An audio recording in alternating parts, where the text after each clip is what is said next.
Hello everyone, welcome to a new mini blog. কেমন আছো তোমরা সবাই? আশা করছি খুব ভালো আছো, আর আমিও কিন্তু বেশ ভালো আছি। তো আজকে চলে এসেছি আমরা একটা নতুন ব্লগ নিয়ে। তো এই ব্লগটা ছিল হচ্ছে বরিশার চণ্ডী মেলা। মোটামুটি যারা আশেপাশে এই বেহালা, শখের বাজার এই এরিয়াগুলোতে থাকো, তারা কিন্তু সবাই খুব ভালো করেই জানো যে চণ্ডী মেলা আমাদের বেহালাবাসীর কাছে কতটা ইম্পর্টেন্ট। তো এরকমই কিন্তু একটা উইকেন্ড দেখে আমি, মা, আবির আর মিতুল চলে এসেছিলাম বরিশার চণ্ডী মেলায় ঘুরবো বলে। এটা কিন্তু এইবার 223তম পুজো চলছে, মানে বুঝতেই পারছো যে পুজোটা কতটা পুরনো এবং এটার কতটা ঐতিহ্য আছে। 223 বছর ধরে এই চলে আসা পুজোকে ফলো করেই কিন্তু এর আশেপাশে গড়ে ওঠে এই মেলাটা। আর এটা কিন্তু মোটামুটি বেহালার মধ্যে বলতে পারো সবথেকে বড় মেলাই হয়। ওই যে খুব ফেমাস একটা কথা সবাই বলে যে বাঙালির 12 মাসে 13 পার্বণ, আর আমার মনে হয় যে আমাদের বেহালাবাসীর 12 মাসে 13টা মেলা। কারণ এখানে কোনো না কোনো মাসে ঠিক কোনো না কোনো মেলা বেরিয়েই আসে। আর এই বরিশা চণ্ডী মেলা তো খুবই ফেমাস একটা মেলা।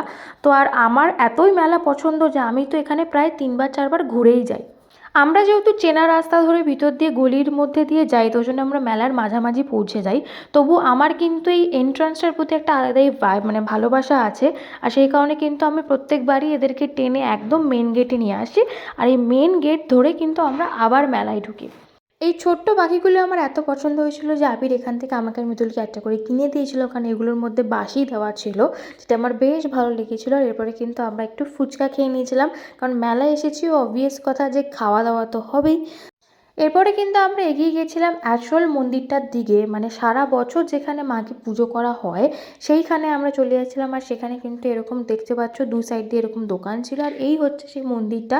আর এখান দিয়ে সবাই উপরে চলে যাচ্ছিলো, যদিও আমরা যেহেতু অলরেডি খাওয়া দাওয়া করে নিয়েছিলাম ওই জন্য আমরা আর এখানে উপর দিয়ে উঠিনি।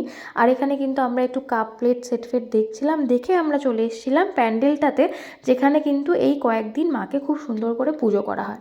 আর দেখতে পাচ্ছ এই মূর্তিটা কতটা সুন্দর লাগছে দেখতে, মানে এই রূপটা মায়ের এতটাই দেখতে ভালো লাগে যে এটা কিন্তু আমাদের সবার কাছেই বলতে পারো যে একটা মানে একটা ভালোবাসা, একটা ইমোশন।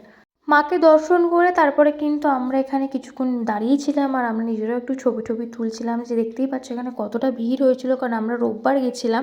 আর রোববার দিন কিন্তু বিশাল ভিড় হয়েছিল, কারণ আমরা এর পরেও যখন গেছিলাম সেই দিন এতটা ভিড় না থাকলেও রোববার কিন্তু প্রচণ্ড একদম ঠাসা ভিড় ছিল।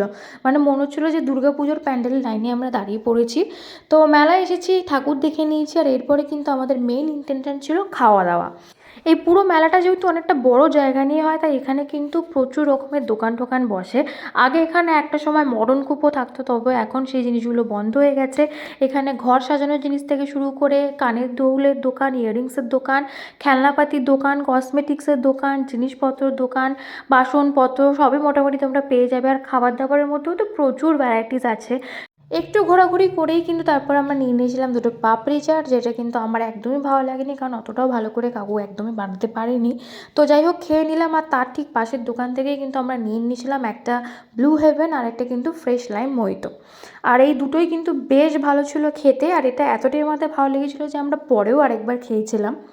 এরপরে আমরা নিয়ে নিয়েছিলাম রেশমি কাবাব, যেটা আমার খুবই ফেভারিট, আর খেতেও কিন্তু বেশ ভালো ছিল। আর এরপরে নেওয়া হয়েছিল চিকেন ড্রামস্টিক, যেটা আমার একদমই ভালো লাগেনি, কারণ এটা খুবই মশলা দেওয়া ছিল আর প্রচণ্ড স্পাইসিও হয়ে গেছিলো। তো এরপরে কিন্তু আবির আবার চলে এসেছিলো একটু পটাটো ফ্রাই খেতে, কারণ ওর এটা যে কী ভালো লাগে আমি একদমই বুঝি না। আর এখানে দেখতে পাচ্ছ এই যে খেলাগুলো হয় বেলুন ফাটানো ফাটানো, এগুলোও ছিল। আবিরের তো এসব খুব পছন্দ, তবে আমি বারণ করি বলেও করে না। এরপরে কিন্তু আমরা মেলায় একটু জুয়েলারিস, কিছু কি রিংস, এরকম টুকটাক জিনিস কয়েকটা দেখলাম। তারপরে বাড়ির জন্য একটু বাদাম, তারপরে একটু কটকটি, জিলিপি এইগুলো নিয়ে আবার কিন্তু হাঁটতে হাঁটতে বাড়ির দিকে রওনা দিলাম। আর আজকের মতো কিন্তু ভিডিওটা এইটুকুই। ভিডিওটা ভালো লাগলে লাইক শেয়ার কমেন্ট করে দিও, চ্যানেলটা কিন্তু সাবস্ক্রাইব করে দিও। চলো টাটা।